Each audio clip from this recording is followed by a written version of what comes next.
You think you can just accuse me of cheating while I was away on business and demand a divorce?" My husband Jackson bellowed through the phone. It should have been a jolting moment, but I knew better. This was just his attempt at stirring up drama. I already sold it, and you know what? I could practically feel his emotions quivering on the other end.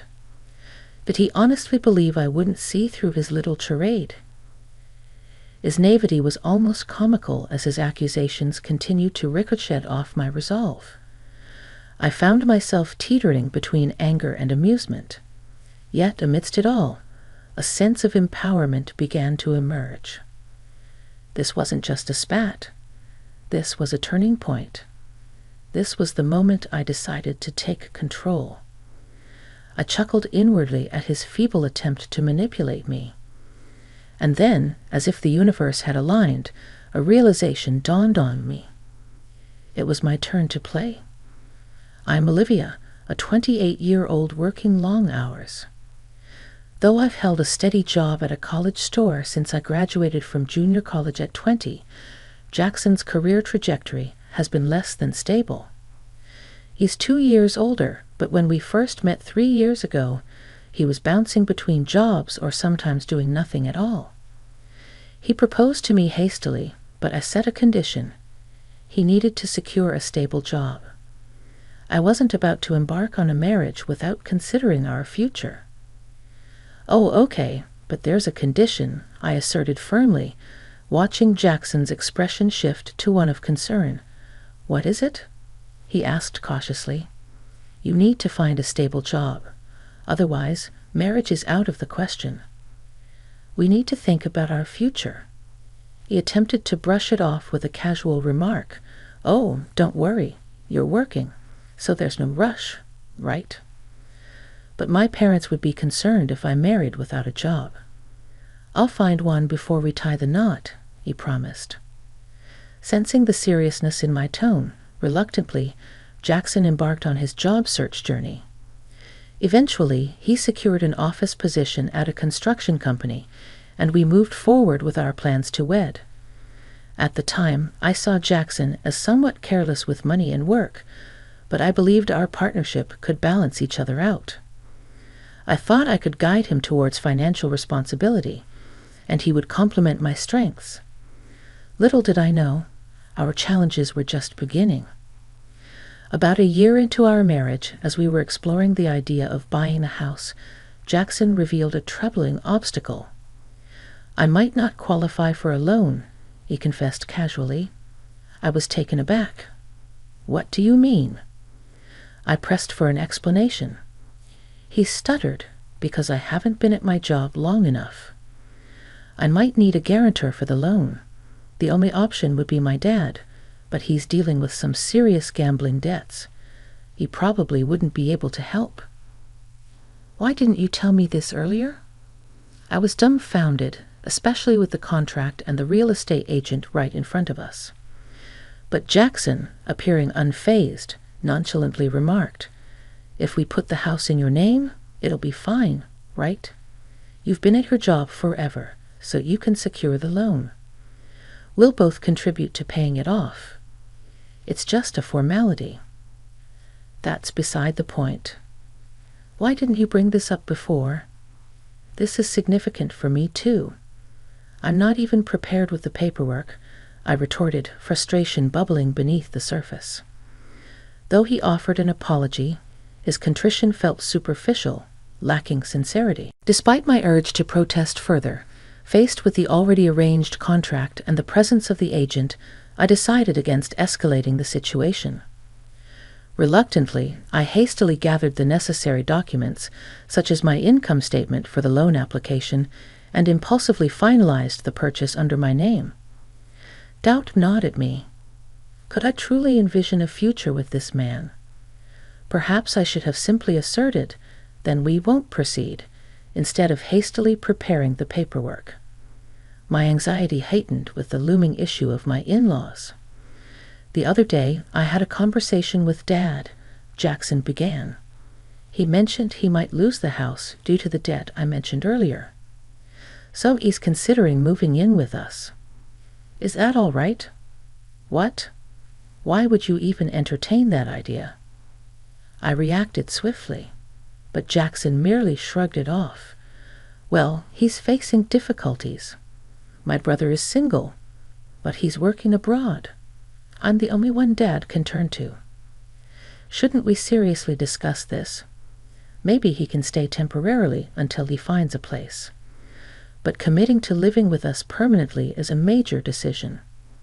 Jackson scowled. You just don't want him to stay, because then we can divide the living expenses. You're always going on about money. You mean the money you never contribute. You promised we'd split the mortgage, but it's only coming out of my paycheck. You haven't given your share. In marriage, finances are shared. It's not just your money. It's ours. It's deducted from your account because the house is in your name. Stop being so self-centered, I exclaimed, frustration evident in my tone. But Jackson simply muttered, I hate discussing money, before storming out of the room. Such disputes became a regular occurrence. Every time, Jackson would brush off my concerns and eventually retreat. No resolution was ever reached. However, Jackson wasn't entirely inactive regarding his family's predicament. As part of his role in construction site administration, he frequently dealt with real estate contracts. He often consulted a specific agency on how to secure the best price for selling his family's home and the necessary procedures involved. I overheard these discussions repeatedly, finding solace in the fact that I wasn't alone in contemplating this matter. Yet the prospect of my in-laws moving in with us post-sale, as if it were a foregone conclusion, continued to unsettle me. Jackson began attending meetings with real estate agents and my in-laws without involving me, and he started spending more weekends away from home. Eventually, he embarked on a lengthy business trip lasting several months, necessitated by the distance of the construction site he was overseeing. It wasn't apparent to me then, but the seeds of our power struggle had already been sown.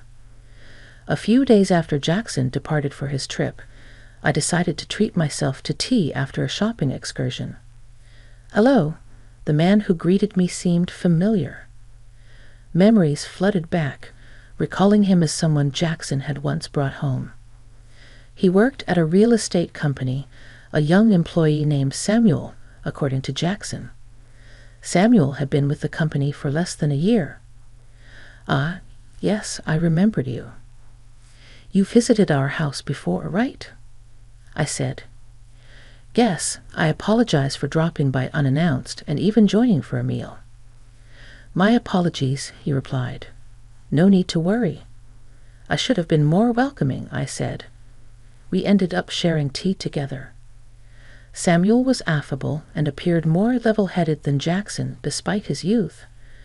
As we conversed over tea, we found common ground and eventually bid each other farewell. At that moment, I couldn't fathom that this brief encounter would later be twisted into an accusation of infidelity. Yet that's precisely what happened when Jackson confronted me. You've been cheating on me while I was away, haven't you? We're getting a divorce. Give the house to my parents and leave immediately.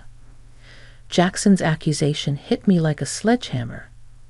At that moment, I couldn't help but wonder if the rumors were true. Jackson had evidently been spreading falsehoods, fabricating a narrative of my infidelity to justify his desire for divorce. And the bearer of this false tale was none other than Samuel, the man Jackson unjustly accused me of having an affair with. He showed up at my doorstep the day after our tea. I apologize for the sudden visit yesterday. Jackson asked me to reach out to you, Samuel confessed as he stood at my doorway. Shock and confusion washed over me, but I invited him inside, eager to hear his story. What he revealed left me stunned. Jackson had orchestrated a plan to frame me for infidelity, all in a bid to secure a divorce. Samuel was roped into fabricating evidence to support the scheme. There were two motives driving Jackson's deceitful agenda. Firstly, he coveted our house. Fearing the potential loss of his parents-in-law's property, Jackson saw cohabiting with his parents as the easiest solution. But my resistance to the idea led him to devise a plan to oust me and claim the property. Secondly, Jackson was involved in an affair of his own. Spending weekends with his mistress while pretending to discuss matters with my parents-in-law, his infatuation with her led him to view me, his wife, as an impediment. By framing me for infidelity, he hoped to secure both the house and compensation in the divorce settlement. Despite my perception of Jackson's lack of astuteness, his cunning nature in orchestrating such a devious plan was truly despicable. As I muttered my disdain, Samuel offered his apologies. However, I had no intention of aiding Jackson in his malicious scheme. I feigned cooperation, all the while plotting to turn the tables on him. Leveraging his expertise in real estate, Samuel offered various suggestions. Eventually, he proposed a daring move. "You should sell the house while Jackson is away on his trip," Samuel suggested. So when Jackson returned, bewildered by the news of the sale, I delivered the final blow. "I know everything, Jackson." Samuel recorded everything, including your attempt to frame me for cheating with him. "If we proceed with divorce, I can claim alimony and take you to court," I declared, relishing the shock that registered on Jackson's face. "Why? Why?" he stammered, but I wasn't finished. I had one last card to play. You might not have realized, but Samuel isn't just any new employee. He's the son of the company CEO, I emphasized, incredulous at Jackson's obliviousness. "Didn't you notice Samuel shares the same last name as the CEO? How did that escape your notice?" I pressed, my frustration mounting. "Well, Samuel's last name isn't exactly uncommon," Jackson attempted to rationalize. "Are you serious right now?" I couldn't believe his lack of awareness. "Yes, I'm serious," Jackson replied, his shock palpable. The realization dawned on him slowly. Samuel's company was one of Jackson's most crucial clients, and they had played a significant role in handling his family's property matters. If news of this deceit reached the CEO, Jackson would undoubtedly find himself in hot water. In fact, Samuel had likely already reported the situation. "Look, fine, I'll check it out. But if you're lying, I'll figure it out," Jackson relented before abruptly ending the call. It didn't take long for him to realize the gravity of his actions. Subsequently, the real estate company owned by Samuel's father refused to engage in any business dealings with Jackson or offer him advice regarding his family property. With my house sold, Jackson had no option but to return to his family home following his business trip. Fortunately, Samuel had assisted me in finding an affordable apartment, so I encountered no difficulties as I initiated the divorce proceedings. Jackson persisted in reaching out to me. "I'm sorry, Olivia. Please forgive me," he pleaded. "It's too late for apologies now. You tried to manipulate me using someone else. Why should I believe anything you say?" I countered, "Don't say that. After our divorce, you can be with that other woman, right? That's what you wanted, isn't it?" he suggested, attempting to deflect blame. "Yeah, she had someone else she liked and dumped me." What a sorry tale. But just because of that, don't expect me to change my mind and come running back to you, I muttered as I ended the call with a heavy sigh. Despite not disclosing my current address to him in hopes of keeping him at bay, Jackson's incessant calls persisted. Each time, he pleaded, "Please don't leave me. I'll change. I'll be a better husband," yet I was weary of his hollow promises. "Once the divorce is finalized, I'll delete his number, block him on WhatsApp, and sever ties completely." To make matters worse, even my mother-in-law reached out, begging, "Please, Olivia, we'd be lost without you. It's not me you wanted, it's the house, right?" "But there's no house left," I reminded her. "It wasn't just about the house. We're not that heartless. "Come back and you'll understand," she implored. "You wanted the money, didn't you?" I shot back, frustration seeping into my voice. "That's not true. You're being unfair," she retorted. "You attempted to coerce me into living with you, and when I refused, Jackson resorted to deceit to gain leverage in the divorce." "I can't trust someone who resorts to such tactics," I asserted firmly. "It's obvious you're only interested in money," I continued to rebuff their pleas. Then my father-in-law called, his tone dripping with arrogance. "Isn't it your duty as a daughter-in-law to assist my wife a little?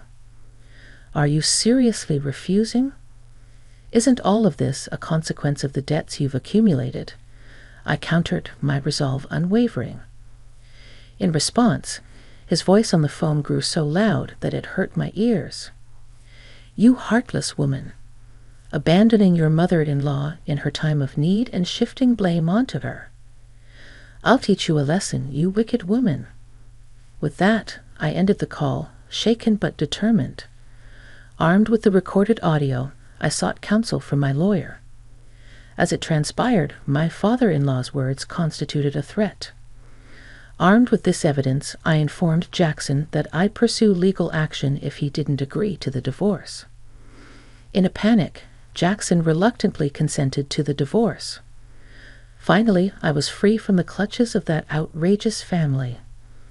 After the divorce, Jackson's reputation at work suffered, leading to a loss of trust and diminished responsibilities. Additionally, the unresolved debt forced him to sell his family home at a steep discount. Now he resides in a modest apartment with his parents, grappling with a reduced salary and the burden of supporting his family. To compound his challenges, he is obligated to pay me alimony. Learning about Jackson's struggles firsthand from Samuel, who remained a confidant, I discovered an opportunity to leverage my customer service skills from my previous role at a clothing store. Samuel, now working in the HR department of a real estate company, recommended me for a position that required strong communication abilities. After careful consideration and discussions with Samuel, I accepted the offer and transitioned to the real estate company. Throughout this transition, Samuel and I maintained our close bond, which eventually blossomed into a romantic relationship. After a year of dating, we tied the knot, and I became the spouse of the future company president. Jackson likely never envisioned that the two individuals he attempted to falsely accuse of infidelity would ultimately find love and marry each other.